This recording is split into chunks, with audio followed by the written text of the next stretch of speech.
Hello buddies, welcome to toppers TNPSC. இந்த வீடியோவில் நம்ம டிஎன்பிஎஸ்சி ப்ரீவியஸ் இயர் கொஸ்டின் பேப்பரில் நியூ சிலபஸ் படி தான் பார்த்துட்ருக்கோம். அதில் இன்றைக்கி நம்ம அடுத்த 25 கொஸ்டினுக்கான விளக்கத்தை பார்க்கலாம். ஒளி மற்றும் பொருள் வேறுபாடு அறிந்து சரியான பொருளை பொறுத்துக. வெறிக்கமல் கலனியினுள் உளுனர் வெள்ளமே இவ்வடிகள் உணர்த்தும் பொருள் என்ன அப்படின்னா, மணங்கமலும் வயலில் வெள்ளமாய் நிறைஞ்சிருந்தனர் அப்படிங்கிறதான். இது ஒரு புக் பேக் கொஸ்டின். இதை பார்த்து வச்சுக்கோங்க. அடுத்த கொஸ்டின், ஒளி வேறுபாடு அறிந்து சரியான பொருளை பொறுத்துக. இது ஒரு ஈஸியான கொஸ்டின் அப்படின்னு சொல்லலாம். இதற்கு விடையளிங்க. இதற்கு சரியான விடை ஆப்ஷன் பி, வீட்டின் கூரை புடவை. கூரை புடவை அப்படின்னு கேள்விப்பட்டிருக்கிறீங்களா? கூரை புடவை அப்படின்னு சொல்லுவாங்க. அது வீட்டின் கூரை புடவை தான் கூரை புடவை அப்படின்னு சொல்லுவாங்க. அதுக்கு எந்த இது வரும் அப்படின்னு ஞாபகம் வச்சிங்க. அடுத்தது போகலாம். மதி என்பதன் தவறான பொருளை தேர்ந்தெடுக்க. இங்கே ஒரு கொஸ்டினை சரியான விதத்தில் படிச்சிங்கனாவே உங்களுக்கு பாதி பேர்டன் வந்து குறைஞ்சிரும் அப்படின்னு சொல்லலாம். ஏன்னு பார்த்தோம்னா, நீங்கள் மதி அப்படின்னா என்ன அப்படின்னு போடுவீங்க. அதற்கு தான் தவறான பொருள் தான் கேட்டிருக்காங்க. இதற்கு சரியான விடை ஆப்ஷன் டி, பகலவன். இதில் பாருங்க, பகலவன் அப்படிங்கிறது சூரியனை குறிக்கும், நிலவு அப்படிங்கிறது சந்திரனை குறிக்கும். அறிவு, ஞானம், நிலவு இதெல்லாம் மதி அப்படிங்கிறத குறிக்கிற வேர்டு. ஆனால் பகல்வன் அப்படிங்கிறது சூரியனை குறிக்கிறது. 29, வேலம் என்பதன் தவறான பொருள். ஞாபகம் வச்சுங்க, வேலம் என்பதன் தவறான பொருள். நீங்கள் ஒரு கொஸ்டினை கரெக்டாக படிக்கணும். இதற்கு சரியான விடை என்ன அப்படின்னு பார்த்தோம்னா ஆப்ஷன் சி, சிங்கம் அப்படிங்கிறதா. வேலம் அப்படின்னா யானை அப்படின்னு அர்த்தம். வேலம் அப்படின்னா யானை என்ற அர்த்தம். இதுலேயே வேலம் அப்படின்னா குறிப்பிட்டு சொல்ல போனால் அது ஆண் யானை. இந்த பிடி அப்படின்னா இது பெண் யானை. களிறுனாலும் யானைன்னு தான் அர்த்தம். யானை வந்து மரபு சொல் என்ன? யானை பிளிரும். அடுத்தது போலாமா? அடுத்தது, வேர் சொல்லை தேர்வு செய்க. ஓடினான் வேர் சொல் அப்படின்னாவே இது கட்டளை இடுற மாரி வரும். கட்டளை அல்லது ஏவல். இதற்கு வேர் சொல் என்ன வரும் அப்படின்னு பார்த்தோம்னா ஆப்ஷன் பி, ஓடு. மற்றதெல்லாம் கட்டளையாக வருதான்னு பாருங்க. ஓடி அப்படிங்கிறது கட்டளையாக வருதா? இல்லை. ஓடின வரல, ஓடிய வரல, ஓடு அப்படிங்கிறதா கட்டளையாக வருது. இதை வச்சு ஞாபகம் வச்சுங்க. அடுத்து, சொன்னான் வேர் சொல். இதற்கு நீங்கள் பார்த்துருந்தீங்க அப்படின்னா இதற்கு கரெக்டாக ஆன்சர் பண்ணுங்கள். உங்களுடைய ஆன்சர் மாறுமா மாறாதா அப்படிங்கிறது இங்கே தெரிஞ்சுக்கலாம். அக்யூரேட்டாக இருக்கீங்களா இல்லையான்னு. சொன்னார் அப்படிங்கிறது என்ன வரும்? இதற்கு சரியான விடை சொல் என்பது சரியான விடை. சொன்னார் அப்படிங்கிறது என்ன சொல்? வினைமுற்றா, வினையாளனையும் பெயரா அப்படிங்கிறத கமெண்ட் செக்ஷனில் சொல்லுங்கள். வினைமுற்றா, வினையாளனையும் பெயரா அப்படிங்கிறது இரண்டுமே உங்களுக்கு குழப்பம். அதனால தான் இதை கேட்குறது. வினைமுற்று வருமா, வினையாளனையும் பெயர் வருமா?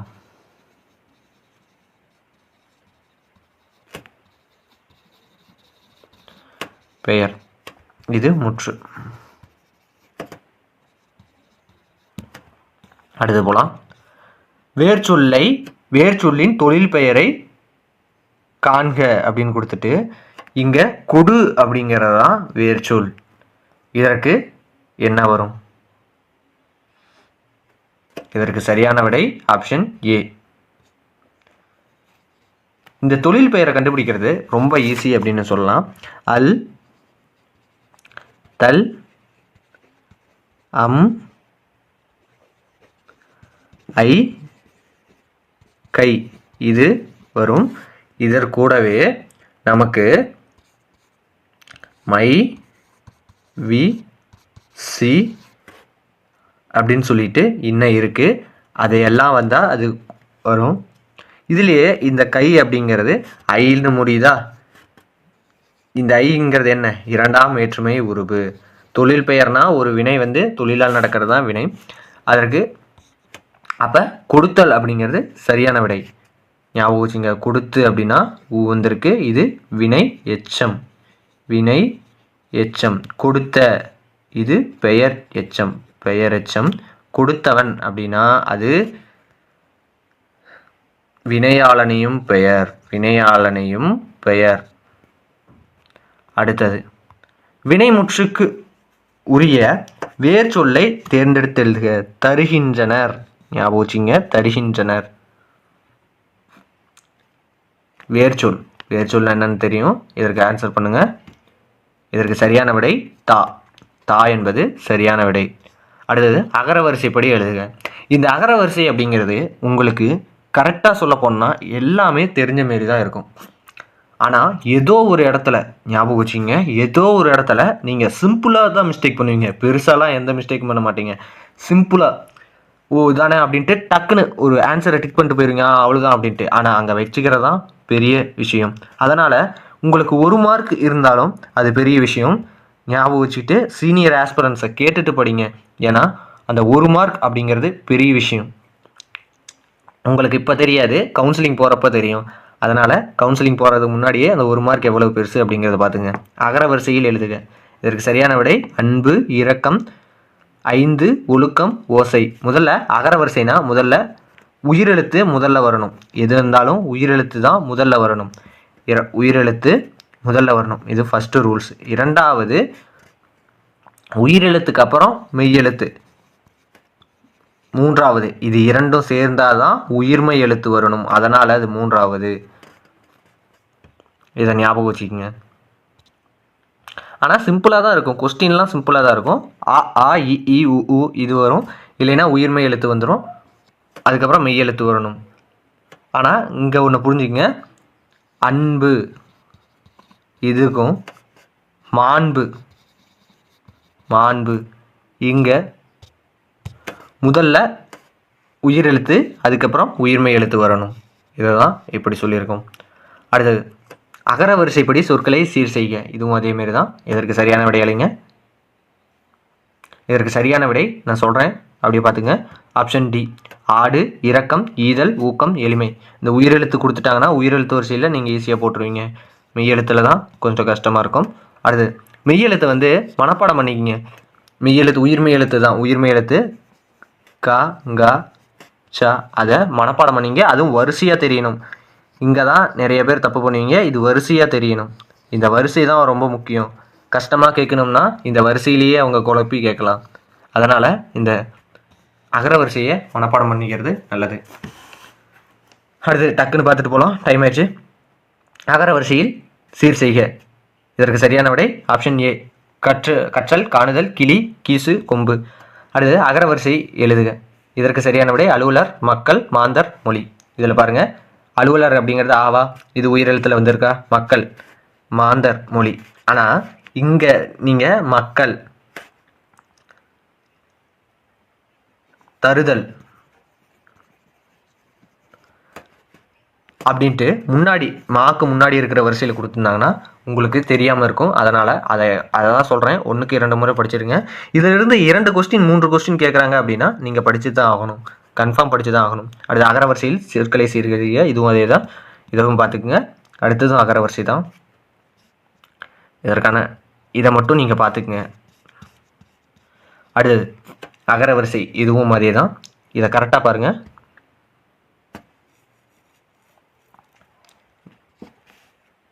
Option C 41. இந்த சொற்களை முறைப்படுத்தி சொற்றொடராக்குக அப்படின்னு இருக்குல்ல, இதை நீங்கள் புக்கை கம்ப்ளீட்டாக படிச்சிடணும். புக்கை கம்ப்ளீட்டாக படிக்கணும், ஒரு வேர்டு விடாமல் கம்ப்ளீட். ஏன்னு பார்த்தோம்னா புக்கில் இருந்து மட்டும்தான் கொஸ்டின் வரும். புக்கை தாண்டி வெளியே எங்கேயுமே கேட்க மாட்டாங்க.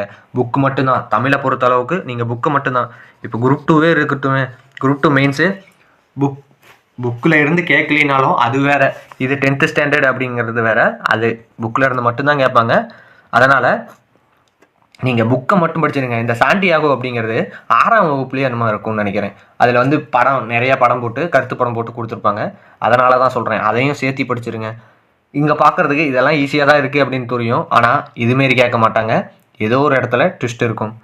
அது நமக்கே தெரியாது, எழுதி முடிச்சுட்டு வந்ததுக்கப்புறம் தான் தெரியும். அதனால் இதையும் பார்த்துக்குங்க. இதற்கு சரியான விடை ஆப்ஷன் ஏ, சாண்டியாகோ மிகப்பெரிய மீனை பிடித்தார். அடுத்து, சொற்களை ஒழுங்குபடுத்தி சொற்றொடராக்குது. புகழ்பெற்ற சான்றோர்கள் உழைத்து உள்ளனர் பிறருக்காக உழைத்து புகழ்பெற்ற சான்றோர்கள் உள்ளனர். சான்றோர்கள் தனக்காக புகழ்பெற்று உழைத்து உள்ளனர். உழைத்து புகழ்பெற்று உள்ளனர் சான்றோர்களே. இதில் எது கரெக்டாக இருக்கும்? இதற்கு சரியான விடை ஆப்ஷன் பி, பிறருக்காக உழைத்து புகழ்பெற்ற சான்றோர்கள் உள்ளன. இந்த சான்றோர்கள் அப்படிங்கிறது எங்கே இருக்கு? திருக்குறளில் இருக்கு.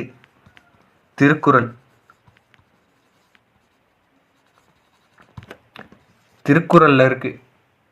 இதை ஞாபகம் வச்சுங்க. அப்போ திருக்குறளையும் சேர்த்து தான் படிக்கணும். நீங்கள் புக்கை மட்டும் படிங்க, அதுவே திருக்குறளுக்கு போதும். ஏன்னா அதிகமாக கேட்க மாட்டாங்க. ஏன்னா அவங்களுக்கும் தெரியும், நிறைய ஆஸ்பிரண்ட்ஸ் 3 வருஷம் 2 வருஷம் இல்லை, அதற்கு முன்னாடி உங்களை 3 வருஷம் 2 வருஷம் படிக்கிறவங்களுக்குலாம் இல்லை, அதற்கு முன்னாடி 1 வருஷம் படிக்கிறவங்களுக்குமே அவங்க வந்து அதுமாரி சிம்பிளாக தான் கொஸ்டின் எடுப்பாங்க. அடுத்து, கடைக்கு போவாயா என்ற கேள்விக்கு போக மாட்டேன் என மறுத்து கூறுதல். இதற்கு சரியான விடை என்ன வரும்? இதற்கு சரியான விடை மறைவிடை வரும். போக மாட்டேன், ஞாபகம் வச்சுங்க. போக மாட்டேன் மறைவிடை.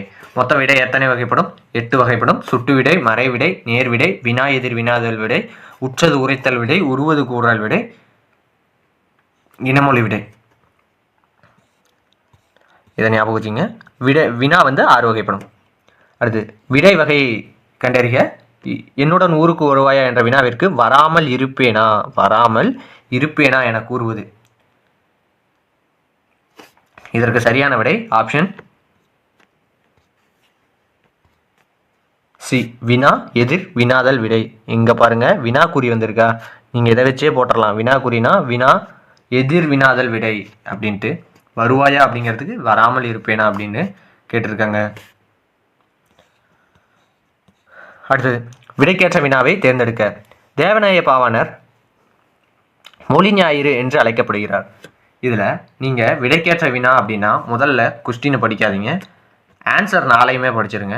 இந்த ஆன்சர் 4யும் படிச்சுட்டு இதில் எது அது செட் ஆகுது அப்படின்னு பாருங்கள். உங்களுக்கு அது கரெக்டாக வந்துடும், கன்ஃபார்ம் கரெக்டாக வரும். பாருங்கள், தேவநாய பாவாணர் யார்? தேவநாய பாவாணர் ஏன் அவ்வாறு அழைக்கப்படுகிறார்? மொழி ஞாயிறு என்றால் என்ன? தேவநாய பாவாணர் எவ்வாறு அழைக்கப்படுகிறார்? தேவநாய பாவாணர் மொழி ஞாயிறு என்று அழைக்கப்படுகிறார். அப்போ என்ன வரும்? ஆப்ஷன் ஏ, அதுதான் வரும், ஆப்ஷன் ஏ. அதனால் முதல்ல 4 ஆப்ஷனையும் படித்து பார்த்துட்டு அதுக்கப்புறம் கேள்வி படிச்சிங்கன்னா டக்குன்னு ஆன்சர் சொல்லிடுவீங்க. இதில் இதுமாரிலாம் இங்கே கொஸ்டின் கேட்க மாட்டாங்க. குரூப் 4 எனக்கு பொறுத்தளவுக்கு குரூப் 4ல் எத்தகைய, ஏனெனில் இதை வச்சு தான் கொஸ்டின் கேட்டிருக்காங்க. அதனால் இதுலேயும் பார்த்து வச்சுக்கோங்க. முதல்ல புக்லேயே புக் பேக்கு சூப்பராக, புக் பேக்கு அதில் நல்லா கொடுத்துருக்காங்க. அது மட்டும்தான் கேட்பாங்க புக் பேக்கில். அதற்கான ஆன்சரை வந்து நீங்கள் எடுத்து எழுதுங்க கூகுளில் சர்ச் பண்ணி, அதிலிருந்து மட்டும்தான் கேட்பாங்க. புக் பேக் அதாவது மொழி திறன் பயிற்சி அப்படின்னு சொல்லுவாங்க, மொழி திறன் பயிற்சி அப்படின்னு சொல்லுவாங்க, அதிலிருந்து தான் கேட்பாங்க. அடுத்து, விடைக்கேற்ற வினா அமைக்க. தொடக்க காலத்தில் மனிதர்கள் தனித்தனி குழுக்களாக வாழ்ந்து வந்தனர். இதை முதல்ல 4 ஆப்ஷனை படிச்சுங்க. தொடக்க காலத்தில் குழுவாக மனிதர்கள் வாழ்ந்து வந்தார்களா? தொடக்க காலத்தில் மனிதர்கள் தனியாக வாழ்ந்தார்களா? தொடக்க காலத்தில் மனிதர்கள் எப்படி வாழ்ந்தார்கள்? தொடக்க காலத்தில் மனிதர்கள் எங்கு வாழ்ந்தனர்? இதற்கு சரியான விட ஆப்ஷன் பியாக தான் இருக்கும், ஆப்ஷன் பி. இதுவே தொடக்க காலத்தில் மனிதர்கள் குகைகளில் வாழ்ந்தார்கள் அப்படின்ட்டா எங்கு வாழ்ந்தார்கள் அப்படின்னு வந்துடும். தொடக்க காலத்தில் மனிதர்கள் தனியாக வாழ்ந்தார்களா என்றால் இல்லை, இல்லை. இங்கே தொடக்க காலத்தில் மக்கள் தனியாக வாழவில்லை அப்படின்னு வந்ததுன்னா, தனியாக வாழ்ந்தார்களா அப்படின்னா தனியாக வாழவில்லை அப்படின்னு வந்துடும். தொடக்க காலத்தில் குழுவாக மனிதர்கள் வாழ்ந்தார்களா அப்படின்னா இது ஆம்ங்கிற கொஸ்டினுக்கு ஆன்சர் இங்கே ஆம். தொடக்க காலத்தில் மனிதர்கள் குழுக்களாக வாழ்ந்தார்கள். பாருங்க, இந்த 2 இதில் குழம்பு பாருங்க. இங்கே ஆம் போட்டு ஒரு கமாக்குறி போட்டு தொடக்க காலத்தில் மனிதர்கள் தனித்தனி குழுக்களாக வாழ்ந்து வந்தனர் அப்படின்ட்டா நமக்கு 4வது ஆப்ஷன் வரும். தொடக்க காலத்தில் மக்கள் குழுவாக மனிதர்கள் வாழ்ந்தார்களா அப்படின்னா அதற்கு இந்த ஆம் அப்படிங்கிற ஒரு வேர்டு போதும். அதனால் இதை ஞாபகம் வச்சுங்க. 47 சரியான தொடரை தேர்ந்தெடுக்க. பணிந்து பணித்து ரெண்டுத்துக்கும் என்ன விட இரு வினைகளின் பொருள் வேறுபாடு. இறைவனை பணித்தால் பெற்றோர் பணிந்தனர். இறைவனை பணித்தால் பெற்றோர் பணிந்தனர். இறைவனை பணிந்து செல்ல வேண்டும் என்று பெற்றோர் பணித்தனர். இதில் பணிந்து அப்படின்னா என்னன்னு தெரியணும், பணித்து அப்படின்னா என்னன்னு தெரியணும். பணிந்து சென்றால் இறைவனை பணியலாம். இதற்கு சரியான விடை ஆப்ஷன் பி. பணிந்து அப்படின்னா வேண்டின்னு அர்த்தம். பணித்து அப்படின்னா கட்டளையிடுதல், கட்டளை வச்சுங்க. இது பணிந்து அப்படின்னா வேண்டி அவ்வளோவா மீனிங் இருக்காது, வேண்டி கிடையாது. கீழ்ப்படிதல் அப்படின்னு ஞாபகம் வச்சுங்க. கீழ்ப்படிதல் அது பெரிய வார்த்தை. ஆனால் எது இருந்தாலும் உங்களுக்கு அந்த பணிந்து அப்படிங்கிற வேர்டுக்கு சொல்கிறேன். அடுத்து இருவினைகளின் பொருள் வேறுபாடு அறிதல். சரியான தொடரை தேர்ந்தெடு. மாறு மாற்றி.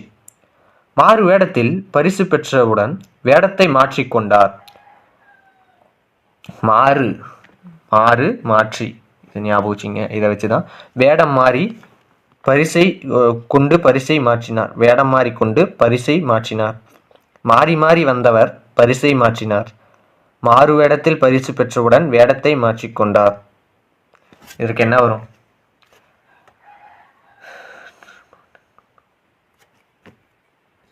Option A. மாறு வேடத்தில் பரிசு பெற்றவுடன் வேடத்தை மாற்றிக்கொண்டார்.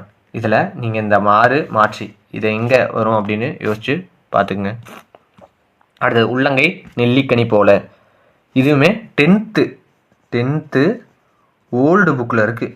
ஓல்டு புக் உள்ளங்கை நெல்லிக்கனி போல அப்படின்ட்டு புக்கில் ஏதாவது ஒரு இயலில் இருக்கும். இயலுக்கு பின்னாடி மொழித்திறன் பயிற்சி அப்படின்னு ஒன்று இருக்குது, அதில் இருக்கும். உள்ளங்கை நெல்லிக்கனி போல அப்படின்னா அது என்ன அப்படின்னு பார்த்தோம்னா அது வெளிப்படைத்தன்மை. அடுத்து கிணறு வெட்ட பூதம் கிளம்பியது போல அப்படின்னா இதற்கு எதிர்பாராத நிகழ்வு வரும். கிணறு வெட்ட பூதம் கிளம்பியது போலன்னா எதிர்பாராத நிகழ்வு வரும். இதோட இந்த வீடியோ முடியுது. டைமும் ரொம்ப ஆயிடுச்சு. இந்த வீடியோ பிடிச்சிருந்தா லைக் பண்ணுங்கள், ஷேர் பண்ணுங்கள், சப்ஸ்கிரைப் பண்ணுங்கள். நன்றி.